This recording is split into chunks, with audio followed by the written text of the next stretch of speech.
and my sincere gratitude and thanks to the Department of English, Kalasalingam Academy of Research and Education, and the Malaysian Industrial Relations and Human Resource Association, the Cape Comorin Trust India, and the Lavender Literary Club. So it's indeed a pleasant moment for me to address on an area which is very close to my heart. And it is so appropriate that this 7-day FDP starts with a meta-analytic design, because I just remember the Dean of Kalasalingam talking about, it just gave a great start about the type of research methodology, say it experimental, quasi-experimental, survey research, qualitative or quantitative. So he just gave an overview of the designs, which is a great start. So regardless of the design you choose, it is always great to start our research with a meta-analytic study or a kind of a systematic analysis or the review of literature.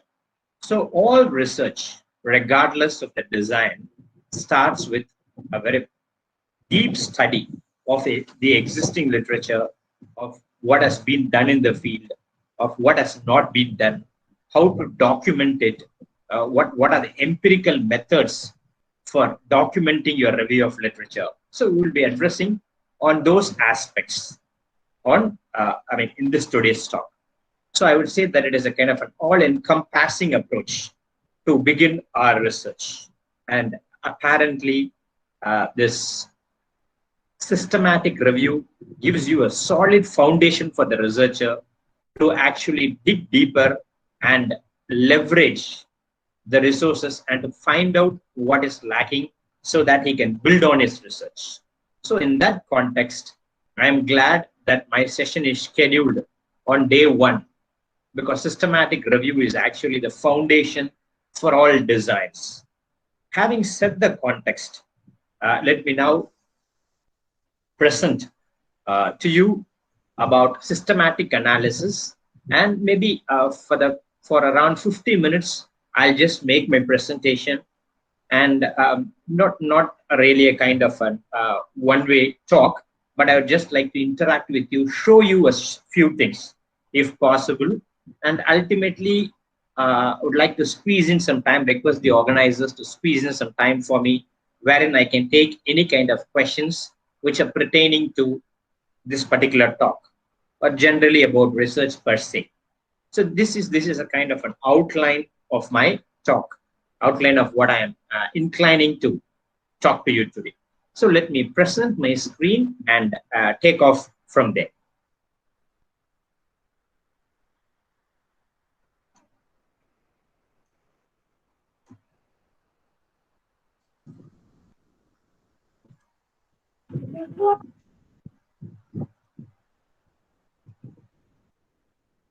Am I sharing my screen?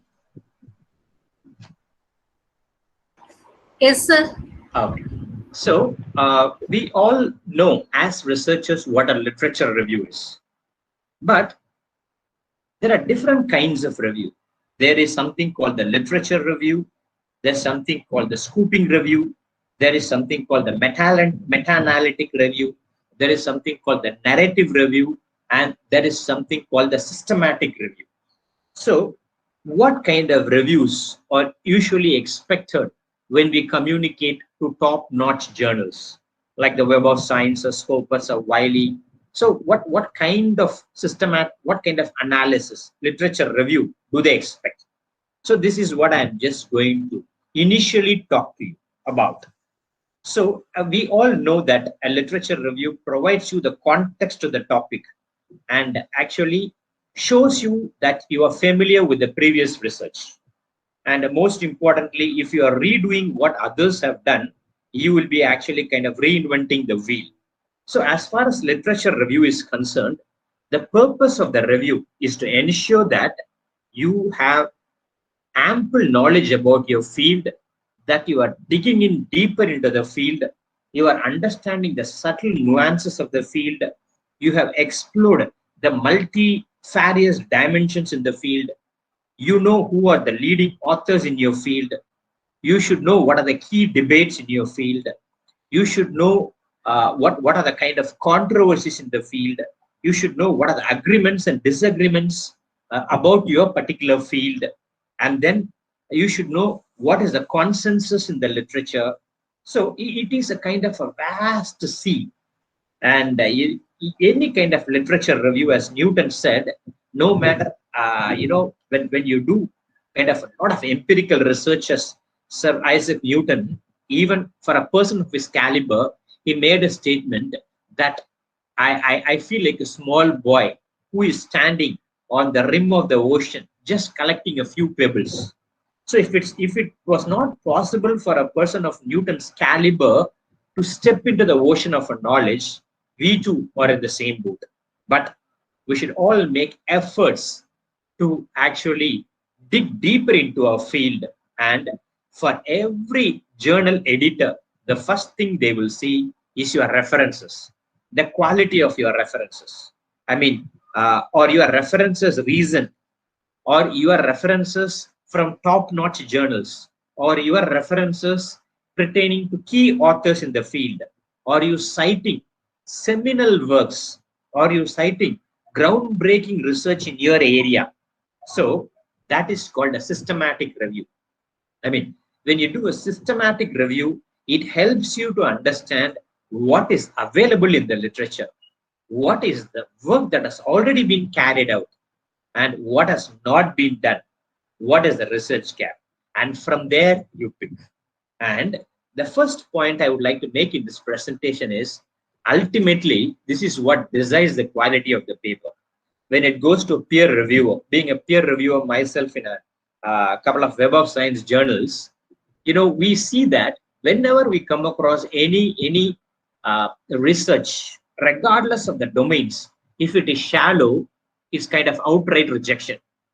Outright, the editor will reject your paper, saying that you have not understood the literature. You have not really understood what is happening in your field. So what is the first thing the researcher will, the reviewer will see? The reviewer will first see your quality of your references. I mean, secondly, he will see the comprehensiveness, the eclecticness, the holistic approach of your, review of literature. So some of the points that I would like to make today is, your review actually set the context for your topic, whether you do a research paper writing or your PhD, research where you write a thesis, or in fact, for that matter, even a kind of a postdoctoral research. Whatever you do, ultimately it all boils down to what you know about your area. So what you are doing is, the moment somebody reads your review of literature, they will know the depth of your knowledge. They will know your scholarship. They will know the familiarity you have with the field. So the point one I am trying to make today is, if you have to demonstrate familiarity with the previous research, it all boils down to the standard of your references. And sometimes people ask in PhD, how many references should be there in my work? Suppose you write a research paper in a Web of Science. How many references should I have? There is no kind of a one-size-fits-all approach to it. And the number of references vary from domain to domain. But if you see any kind of journal in Web of Science, there will be around at least 80 references, where 30% of the references will be recent and 20% of them will be seminal. And predominantly the references will be from top-notch journals. So I will be giving you a cameo in detail about how to identify your right journals to do your review. So this is the first point I'm trying to make. The second point is, whenever you do a kind of review of literature, it shows, your review of literature shows that there are gaps in the research, which means researcher A has done this, B has done this, C has done. So many people have done over these years. But this is a niche field. This is something which has not been done in detail. Okay, this is not something previous researchers have not touched upon. So there is really a gap. Hence, this study merits further investigation. And this is actually the starting point of your PhD research or a postdoctoral research or a research paper, where you establish your niche, where you establish your scholarship, where you establish your research acumen. And the way you do that is by showing that these are some of the areas that people have done, but this is one particular area that people have not touched upon. So I am touching upon that particular area in my research work, be it a paper, be it a postdoctoral study, or be it a project, or be it your PhD dissertation or whatever. So this is the cameo shot, and I would just like to start with a metaphor. There's a particular saying in literature, although it may sound like an hackneyed cliche. You might be wondering, what is this Alpha Cat logo? Actually, I am a research consultant in Alpha, a Researchers Academy, and that is why you could see this logo in all my PPTs. So, all right, coming back to the point. See, whenever you do a research, it's like standing on the shoulders of giants. Okay? It's like, there may be a lot of giants in your field, a lot of researchers who have carved a niche for themselves, a lot of researchers who have done groundbreaking research. And a literature review is like standing on their shoulders and seeing the world, seeing your research field, so that you can see better, so that you know what the gaps are.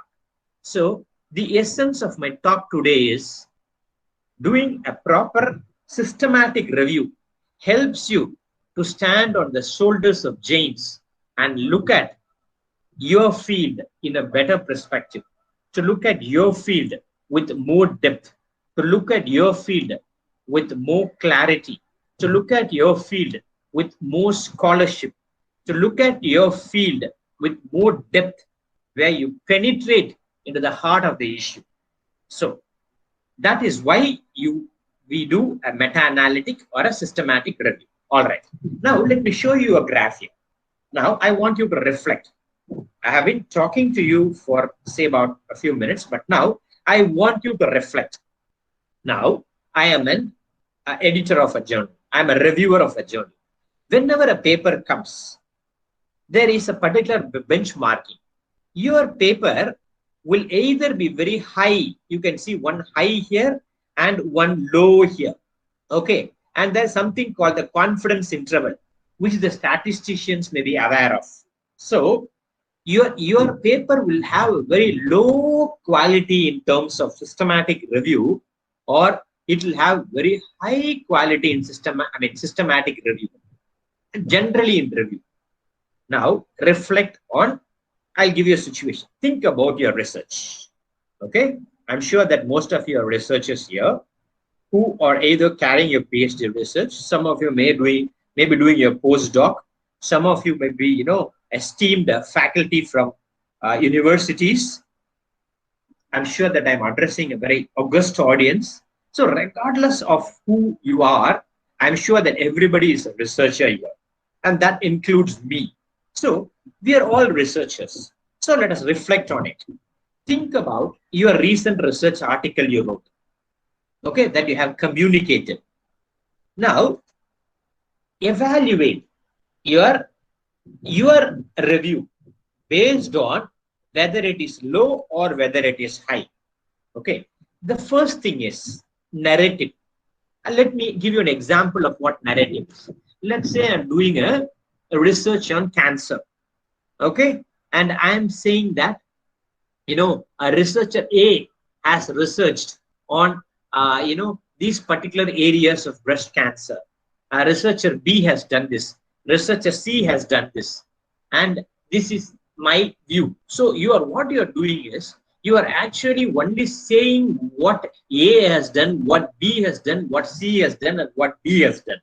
And you are collating everybody's work and presenting it, which most of us do in the initial stages of our research. And this is called as very low kind of reviewing, which we call it as a kind of a narrative review. You only narrate, you only describe what people have done, but you don't have enough leverage to actually show the research gap. So this kind of review is called as a narrative review. You are only quoting different people. You are not presenting your own interpretations. You are not coming with your own conclusions. You are not coming with your own logic. You are not actually kind of deconstructing anything. You are not debunking any existing ideologies. You are not debunking any philosophies that people do in literature-based research. What people do, A has done this, B has done. This is my interpretation. I disagree with the author. So you deconstruct those persons' opinions. If you don't do all that and actually just present your data based on what A has done, what B has done, and what C has done, your review is actually a simple narrative review, which we call as very low on quality. Am I making my point? Am I clear to you? One of you can. Yes, sir. Yes, sir. Very clear. Yes, sir. Absolutely. Yes. Thank you very much. Thank you very much for your responses. So that is what a narrative review is, because you don't bring in your ideologies. Second type of review is neither low nor high, which we call it as a scooping review. You know, let's say you just go to a ice cream parlor and you just like to have, there are different flavors like strawberry, vanilla, and or whatever flavor. So you're asking for your vanilla and you are being given a scoop of it. Although there's so much of creamy layer there that he just takes a scoop and gives you. And this is called as a quick scooping review. See, for example, there may be thousands of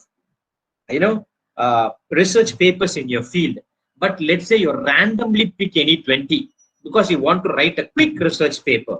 You call it as a kind of a scooping review, where it does not encompass all the gaps, but you actually go in for one quick scoop and quote some 20 or 25 papers, which we call it as quick scooping review. But then you may have your criteria or your prerequisites for a scooping review. What I mean is you may choose work related to works that are very recent, or you may pick from leading journals in the last 5 years. Those are very good to do. Good reviews to do, because you are not going for old literature. You are going for new literature. You are going for groundbreaking journals. And this is what we call it as a quick scooping review. But however, as the term implies, it's a very quick review. It's a scoping review. It actually does not encompass. It does not give you, it does not entail a very holistic or an eclectic or a multifarious, deep approach to literature. So this is the second category. And the third category is called as rapid evidence assessment. What do you mean by evidence assessment? There are three kinds of designs. One, it is a kind of a qualitative design, which is based on interpretations, and the other is quantitative, which is based on numerical, and the other is actually mixed methods. But in the third type of review, you are looking only at the findings of previous researchers and compiling all the evidences from the previous work, maybe some 20 or 30 work, and showing these are the evidences that are available in literature. And this is my research. Does my evidence agree with those previous evidences, or does it differ?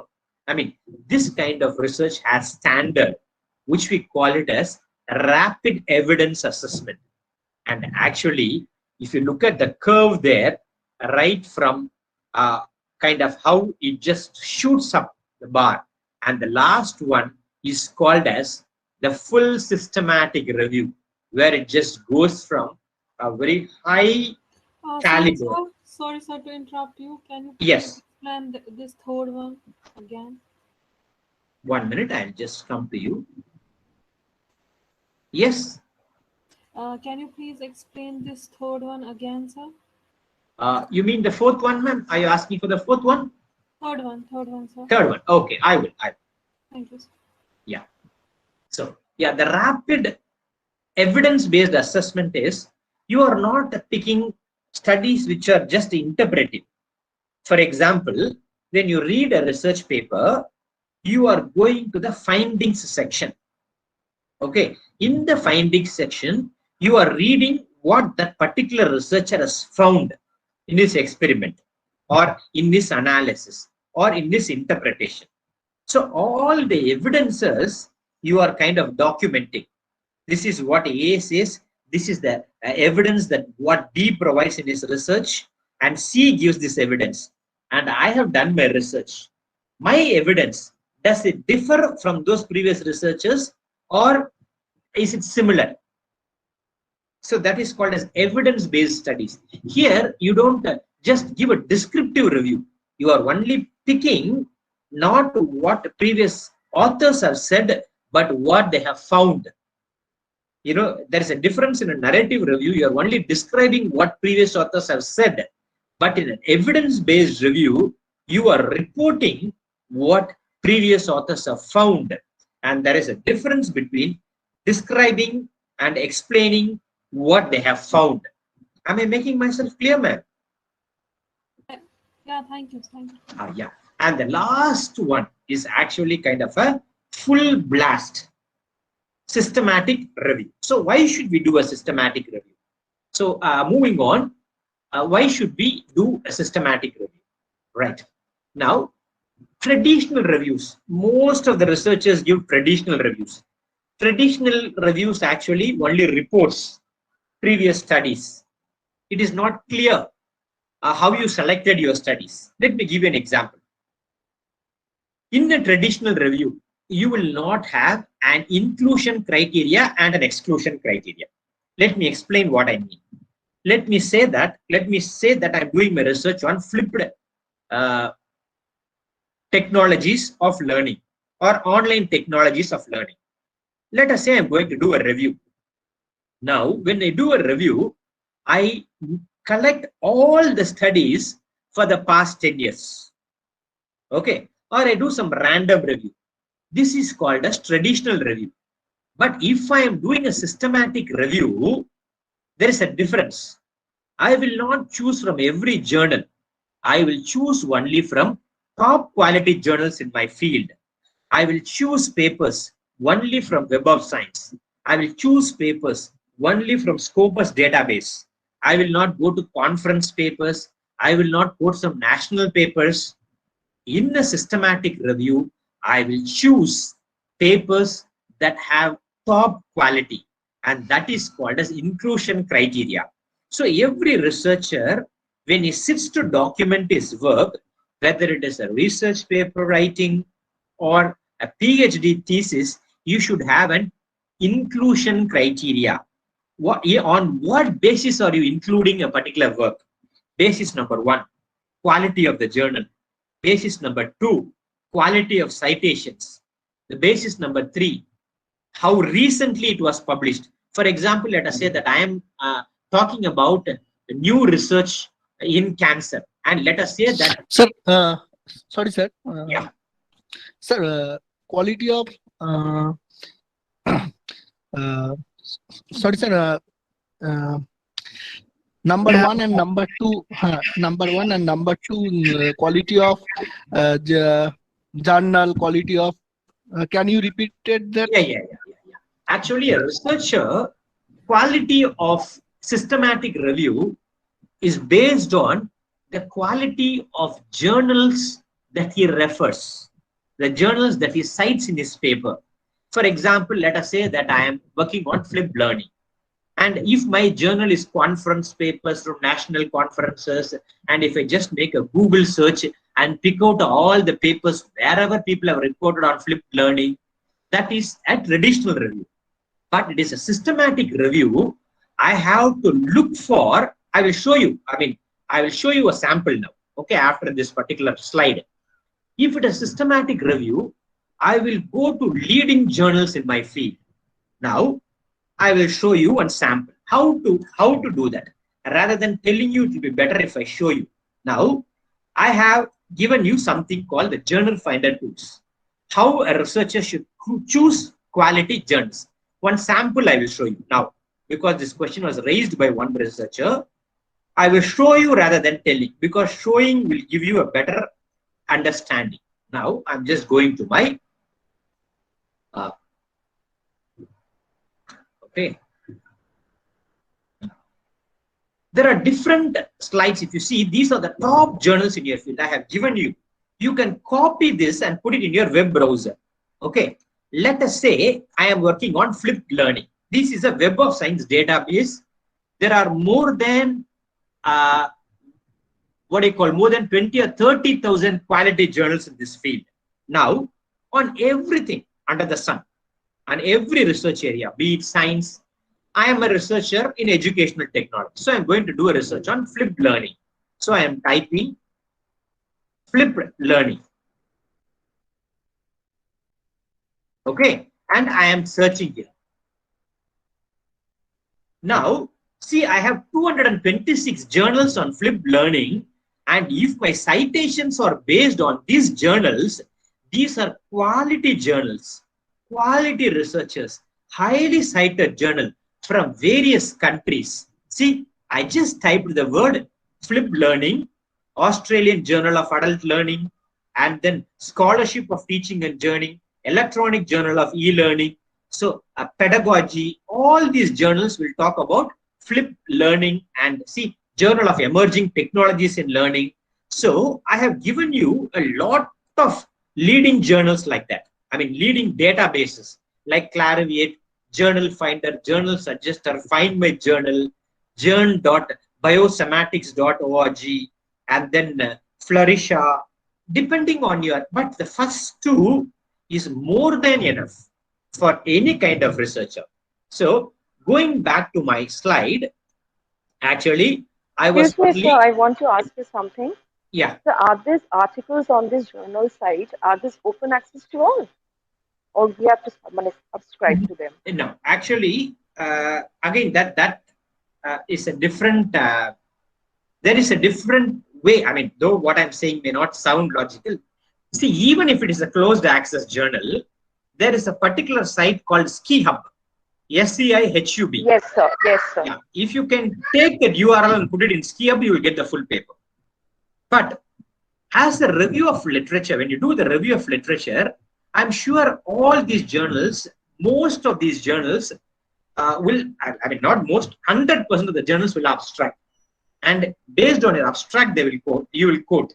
And if you find certain abstract truly appealing, then you will go into the journal homepage. And say about 30% of the journals are open access.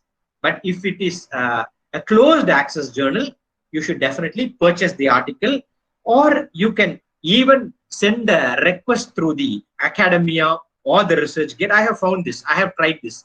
Whenever it is a closed access, I spot the author and I send an individual request stating that that you will keep the information very confidential and you want your paper exclusively for citing in your research. Will you be kind enough to send your paper?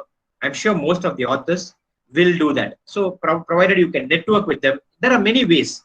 But anyway, yeah, but that's a different area to talk about, which is a different dimension altogether. So most of them, around 30% is, open access, but open access journals themselves are actually treasured trove for you to leverage and write ample research of, systematic review.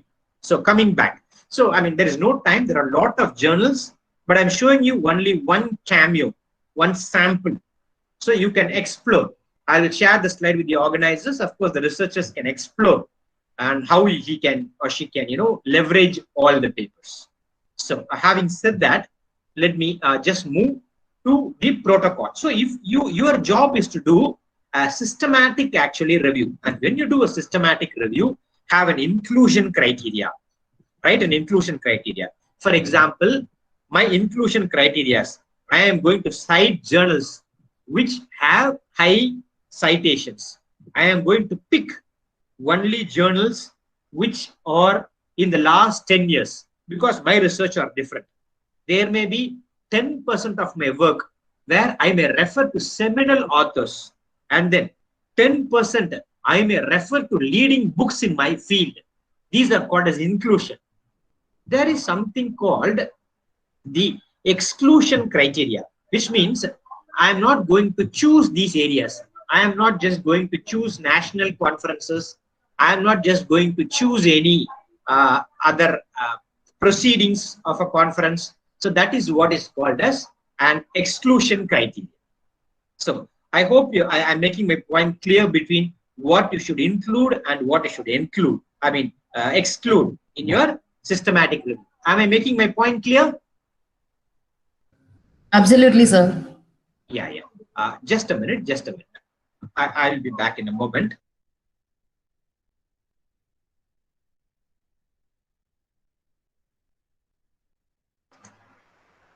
Okay. So I think I just made my point on what to include and what to exclude. So moving on. Now these are some of the other points that you should consider. Now, a traditional review is usually incomplete. It is not comprehensive. But if you look at a systematic review, that is really comprehensive. And if you look at that important point, the methods in systematic review are really transparent.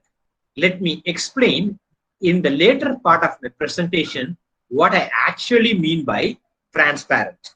Okay, so by the end of my talk today, I'll be making certain aspects very clear to you. So the point one is, what is a systematic review?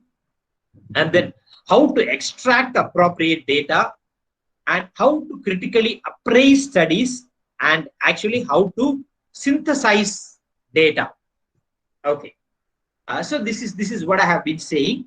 So let me move on to some of the important aspects, because right now we have understood what the purpose is. We have actually visited certain slides wherein we know the purpose of doing a systematic review. So, and I would suggest that one important point, if you look at the last 2 points in the slide, let me show you those last 2 points. See, usually in Scopus database, there is something called quarrel type. I don't know, I'm sure that some of the researchers will be aware of it. Even when you publish or you refer to journals, there are 4 categories of Scopus journals. Category 1 is called as Q1, quarrel type 1. Category 2 is called as quarrel type 2. Category 3 is called Q3, and category 4 is called Q4. And I have given you the link here. Check quarrel type. You copy that link and paste it in your browser, and always ensure that most of your references are either in Q1 or Q2 if you are going for Scopus. Because this Q4, most of them are paid journals with actually a kind of a low citation index. So I would like to make this point very clear. There are no parameters for Clarivate because it's Web of Science. The journals are always in a database. Most of them are not paid journals. So today there will be one journal. Tomorrow the journal will be pulled out from the list. That doesn't happen in Clarivate. That doesn't happen in Springer. That doesn't happen in Elsevier. But it happens in Scopus. So I have given you the last 2 links, Scopus and Scimago. So whenever you make references for systematic review, ensure that most of your citations are either in Q1 or actually Q2. For example, let me show you that. I think I'll take a minute to show you what I mean by that. So another small sample.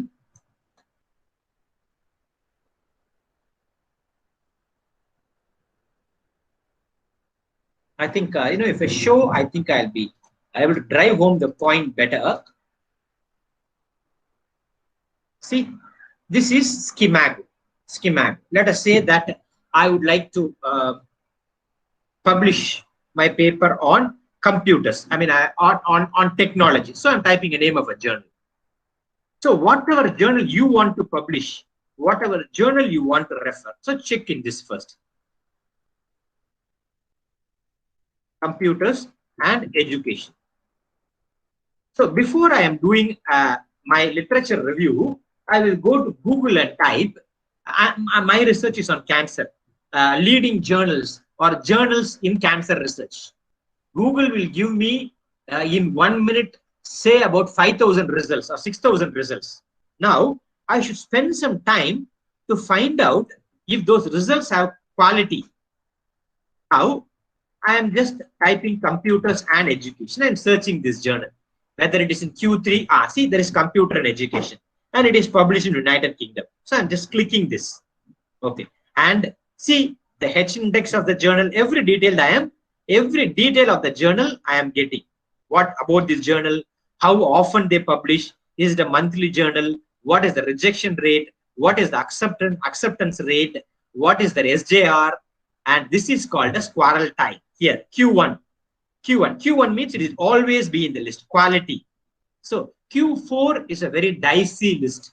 It means that people may pull off. So it's always, excuse me, advisable to go in for Q1 or Q2, or perhaps Q3 also is okay. But Q4, not only for referring, but it is a little bit dicey for even publishing it, because you publish your article today and probably tomorrow you will be de-indexed, because this could be a paid journal and they may remove it from the list. So I'm just, likewise, I've given you a lot of links. You can use those links to prepare the quality of your references. So having said that, let me move on to the remaining part of my presentation, because I couldn't just give you a demo of all the aspects of my talk today. So let me just move ahead. So this is one important aspect. All right, now moving on, how to do. So far, I have been focusing on what to do, where to find information, how to cite the quality of your work. But this is a kind of an diagrammatic representation for you to do a systematic review of literature, which means you should start with the background. Background. What does it mean? Background refers to what is your research area, why is it a niche area, why does it merit further investigation, why is it so important to discuss, why is it so fascinating area, why is it so alluring, why do you find it so intriguing. So you need to talk about all those aspects in the background. So essentially, why is the topic important? Why does the topic merit further investigation? All right. And then in your review of literature, you will go on to describe some key studies. I showed you Clariviate. From there, you can pick some key studies.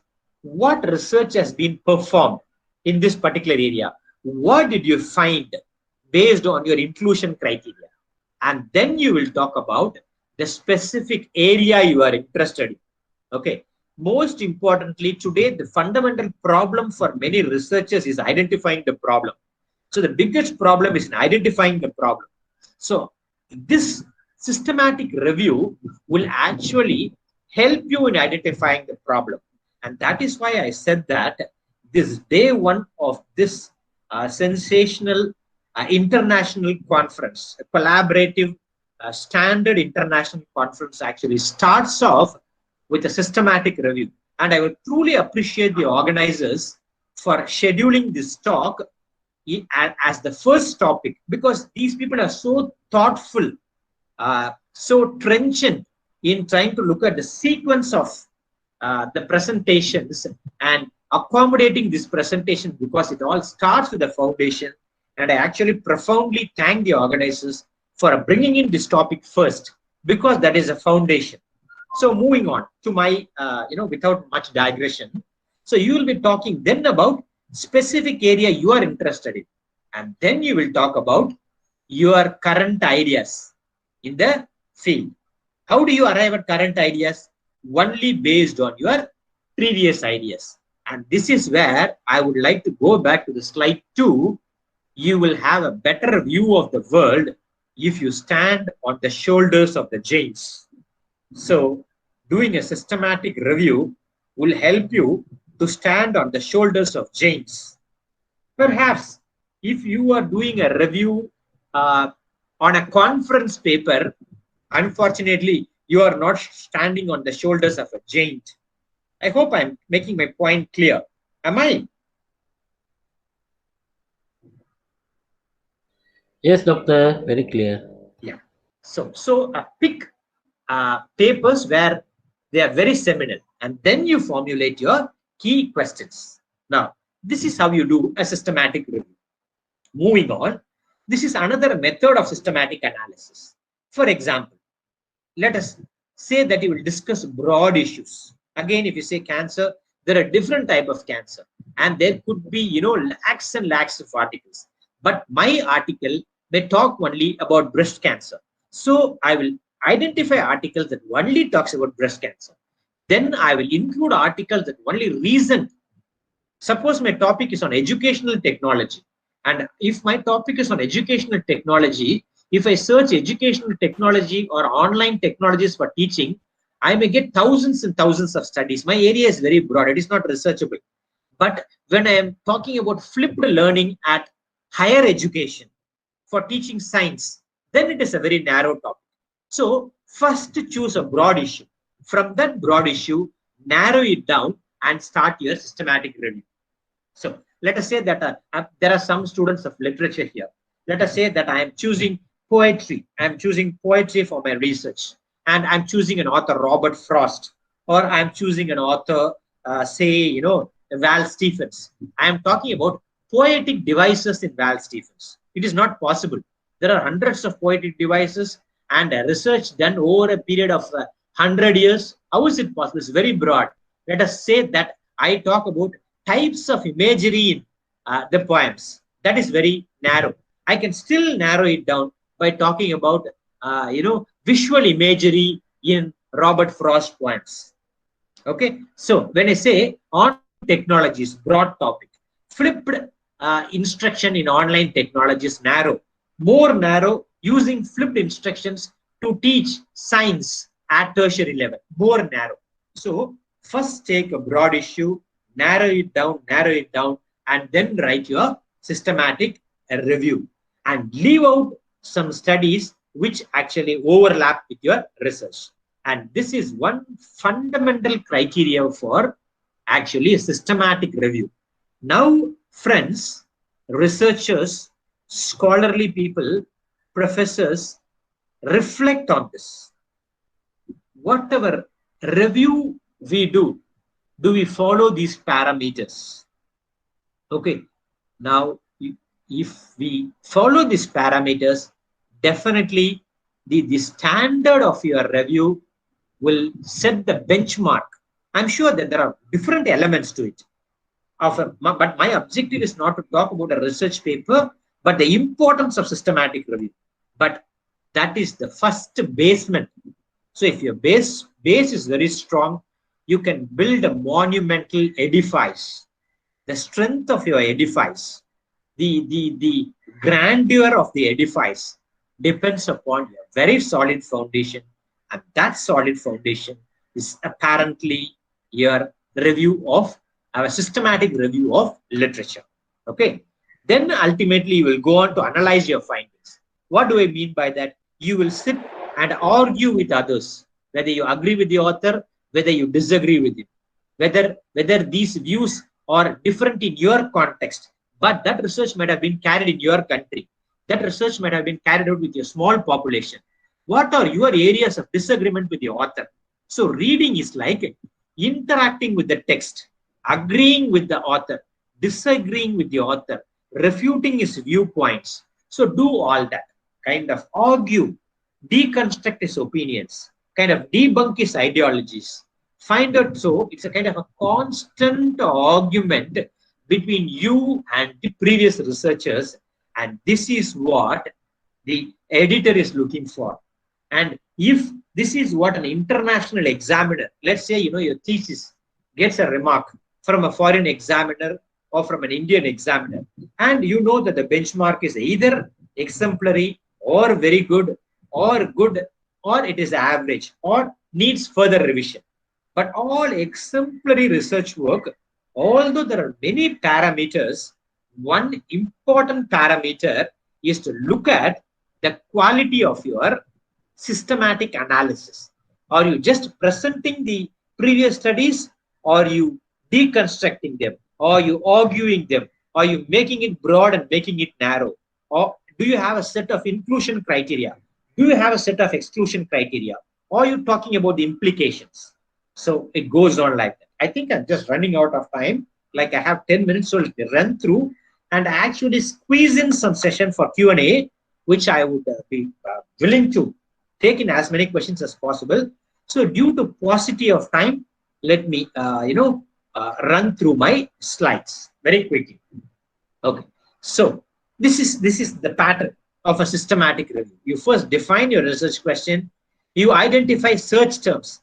Like, search terms refers to terms related to your industry. I have given you 10 links there. Open the links in the box, give the search terms. Please don't use Google for your, I'm sure that many of you know this, but a definite no when you are making a research on Google. Google Scholar is okay. Google Scholar, you can make a search.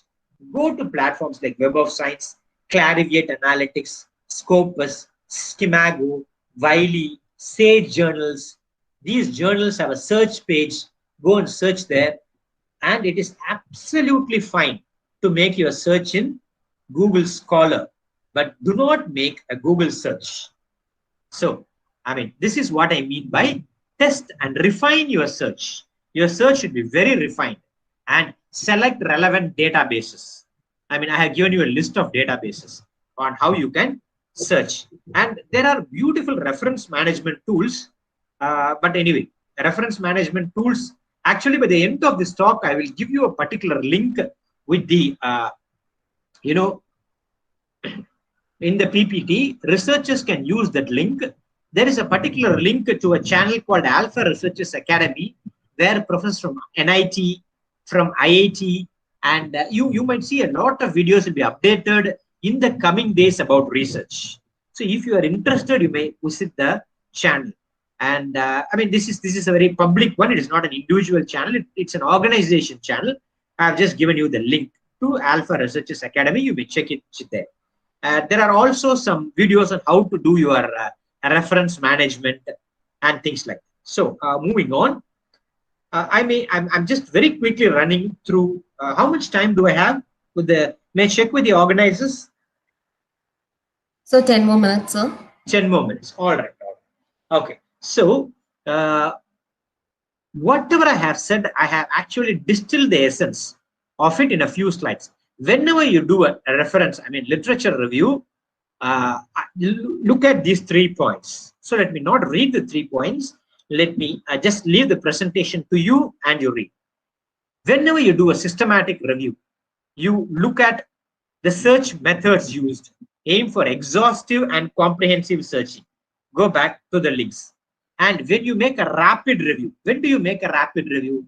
Sometimes you want to write a conference paper.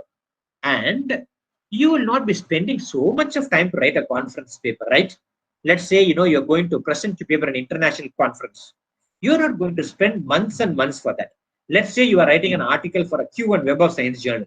Then perhaps you might actually spend, say, about weeks, months to write. So, but when you're writing a conference paper, you can do a rapid review. So please read what a rapid review is. And let me now come to the essence of the argument. The essence of the argument is, let us say you take a paper to do a systematic review. Now all of you have a paper. I do this as an activity in certain workshops. All of you think about a particular paper in your field. Okay. Or you can think about your own, your previous research paper.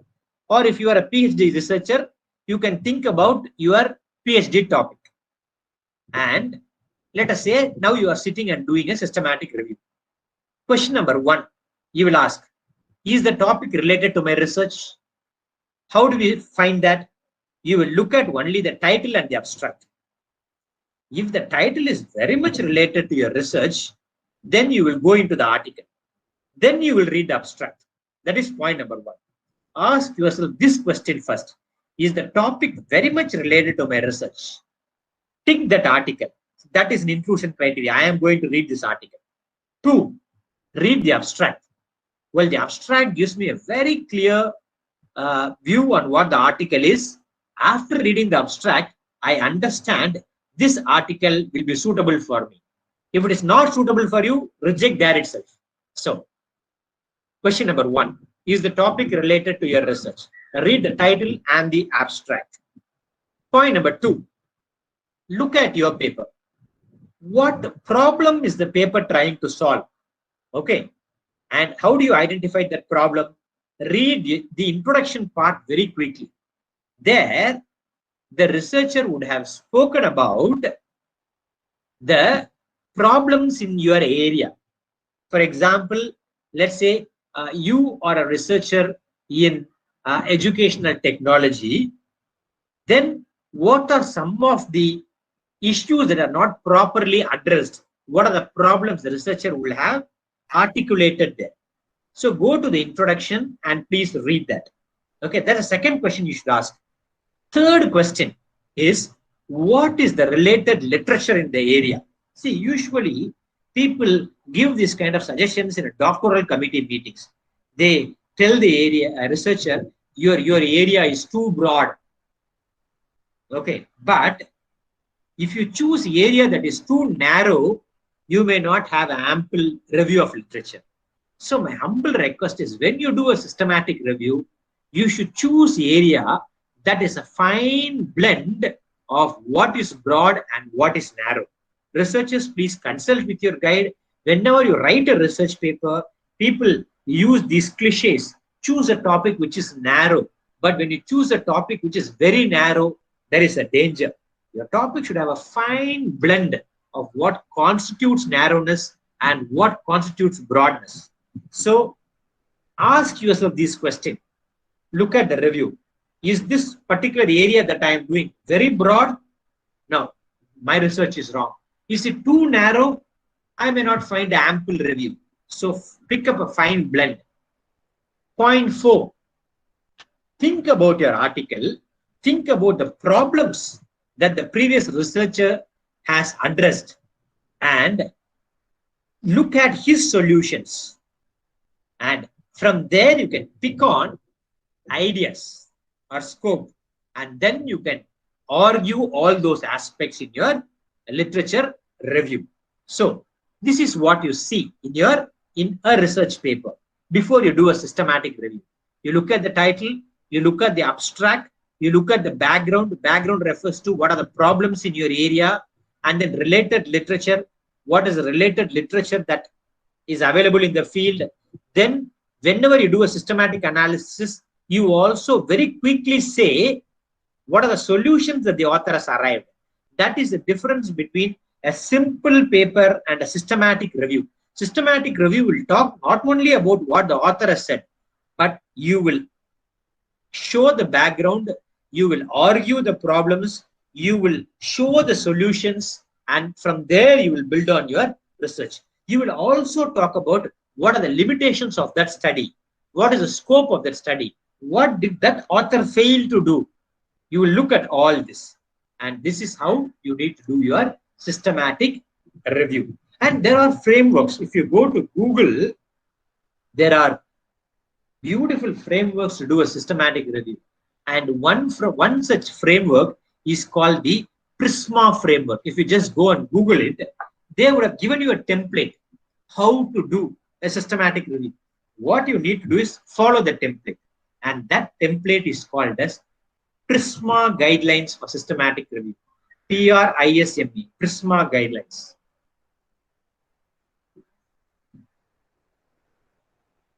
So this is how you actually do a systematic review of literature.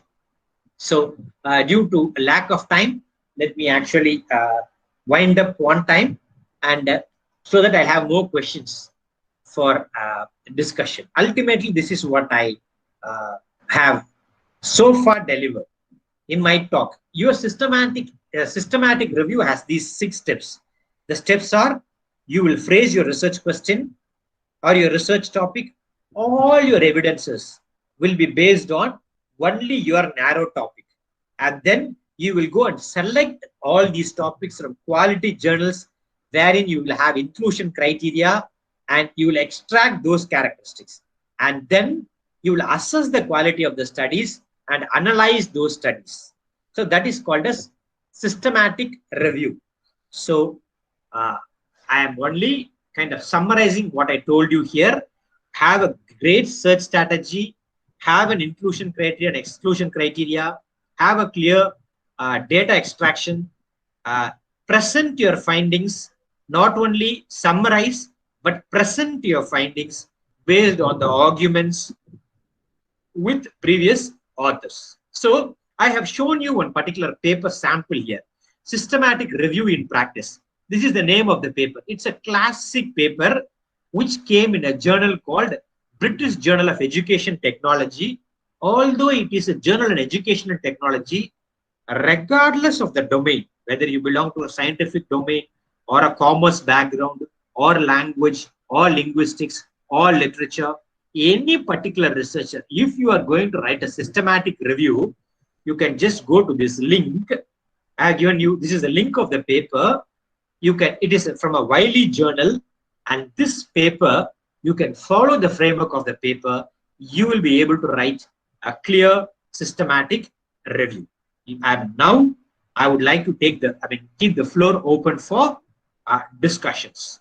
And ultimately, if you have further clarifications, I would be really glad if you can actually key in any of your clarifications to alpha@alphaacademy.com or vijaykumar@crescent.education. If you have any clarifications, you may keep in touch with me. I have also left you my mobile number for any kind of research-based, conferences or webinars or seminars. I would just love to have this kind of interaction with you. And I would like to thank the organizers, because I'm running out of time. I'll stop here, and I will actually be, very much willing to take your questions. And as I said, I will just share the slide with the organizers. Yeah. Thank you, sir. That was an enlightening session. Yeah. Thank you. One question in the chat box. Yeah. Do you want to describe how the data in a review were collected, validated, and analyzed? Okay, that's a beautiful question. How a data is collected, how it is validated, and how it is analyzed. Now, may I know the area that the researcher is working on, so that my answer will be more specific? This researcher, which area is the researcher working on? Gurbakshish, can you please come out with your area? Okay, it doesn't matter. Then I'll give you a very generic answer. Actually, collection of data very much boils down to what I have been saying so far in terms of quality of the data, which is the inclusion criteria I was talking about. Either your data is from Web of Science or Scopus database or Wiley or Sage or whatever it is. So that is the collection of data. Then how do you validate this data? For data validation, if you are doing a systematic review, there is a procedure. And this procedure is called as Prisma approach for a systematic review. Or let's say there are different tools of validating. But I would suggest that you look for either the Prisma approach of validating the data, just Google Prisma approach. Or you can either validate the data by using a statistical analysis. What is statistical analysis? You tabulate all your data. That is called validation, wherein all your data, you will show it in an Excel sheet in a kind of a tabular column, wherein you will type the name of your papers and the years adjacent to that, and the journal in which it was published. That shows your data is really authentic, which has more validity and authenticity, and it can be replicated. So I hope I have answered this question. Yeah. Yes, sir. Yes, thank you. Now there is another question. Yeah. From Professor Dr. Balakrishnan, how to differentiate between masters and PhD students by research when they are doing systematic literary review? What is your viewpoint? Yes, again, that's kind of really a loaded question. But anyway, that's quite a fascinating question. See, as far as the PG is concerned, not only in terms of systematic review, but also in the kind of a doctoral dissertation, you have certain benchmarks. What we call technically as indices. So the indices or the matrix at a PG level is different, and at a doctoral level it is different. But it is very difficult to get your systematic paper published if you don't have enough experience in writing review papers. So whether the scholar belongs to an MPhil or a PG or a doctoral dissertation, a systematic review has a minimum of at least 200 references and a synthesis of all the references. So the reviewer will not know whether the person who is communicating the paper is a postgraduate, or although some journals ask for a bio note, the perfect answer for this question is there is a minimum criteria of at least 200 papers, a review of 200 papers when you write a systematic review. So I hope I have answered your question, sir.